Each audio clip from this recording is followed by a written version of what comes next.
Good evening. We're now dealing with Parashat Vayeira.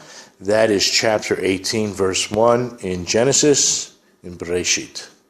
And the pasuk says, Vayeira elav Hashem be'elonei Mamre v'yoshe Pesach ohel kachom hayom. Hashem appeared to him by the trees of Mamre as he sat in the tent door in the heat of the day. So two things, really the main thing we're going to focus in right now is it says Hashem appeared to him. Why does it not say that Hashem appeared to Avraham? That's the first question or point that the Kli Yakar points out. Why does it not say, it says, Lo na'amar Vayeira Hashem el Avraham. It does not say it. And what he's about to explain is something very deep. I'm going to translate everything.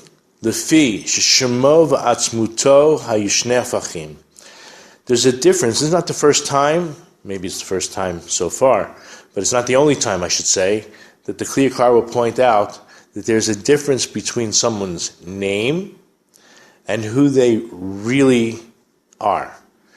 Okay, we do know that, our names really do tell something about who we are, but not in its entirety.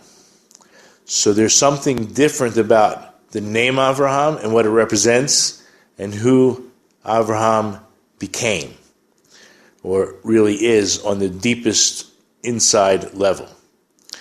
Although the Kli Yakar also brings a different and completely opposite of what he's about to say. But what he's about to say is very important. So he starts by saying that his name and his essence are opposites. What is his name? Ki Shemo Avraham, for his name is Avraham. And what does Avraham represent? As it says in Genesis 17, verse 5, Hashem Av Hamon Goyim, because his name, Avraham, is based on the fact that he is the father of many nations. That's what Avraham represents in the name.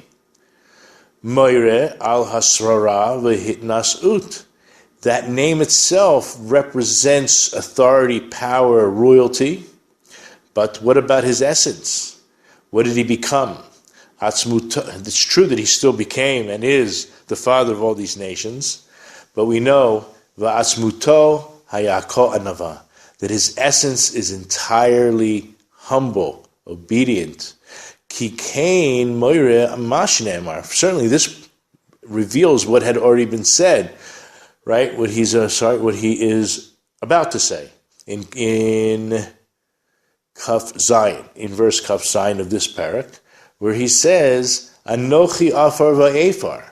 In other words, in chapter 18, verse 27, he says, "I am but dust and ashes." Well, that sounds the opposite of a father of all these nations. Kadesh lo yomru, in order that people will not say, because this is a common mistake that people would come up with, perhaps as an excuse for not reaching their spiritual heights, by saying that HaKadosh Baruch Hu nigla biyoter ha'gedolim mitzad gedulatam, that God revealed himself, or more often, or in a greater fashion, to great people from the aspect of their greatness, the things they've already achieved. Great achievers, okay, so I'm just an average guy, so Hashem didn't reveal himself to me, therefore I'm either not obligated or whatever comes along with that. But al-kein lo amar, that's why the pasuk, the verse does not say, Vayeira Hashem el Avraham. So his name is not mentioned, God appeared to him. For what purpose? Laharo shalom mitzad hayoto av hamon goyim nir elav Hashem. To teach us that it was not from the aspect that he became the great father, a father of many, of the multitudes, of so many nations. That's why God appeared to him. No. Ki im mitzad muhut atzmuto. But from the aspect of his humility, of his essence really here, which we already discussed, was his humility, ki haya anav ushval berech, because he was extremely humble. Kamosha Amru Chazal says in Gemara Shabbos 92a, Ein HaKadosh Baruch Hu masre shchinato ki'im al chacham. God will only appear, he will only rest his divine presence upon someone who has certain attributes, as the Gemara describes, someone who is wise, gibor, strong. I'm going to assume this means not just physical strength, but has conquered his inclinations.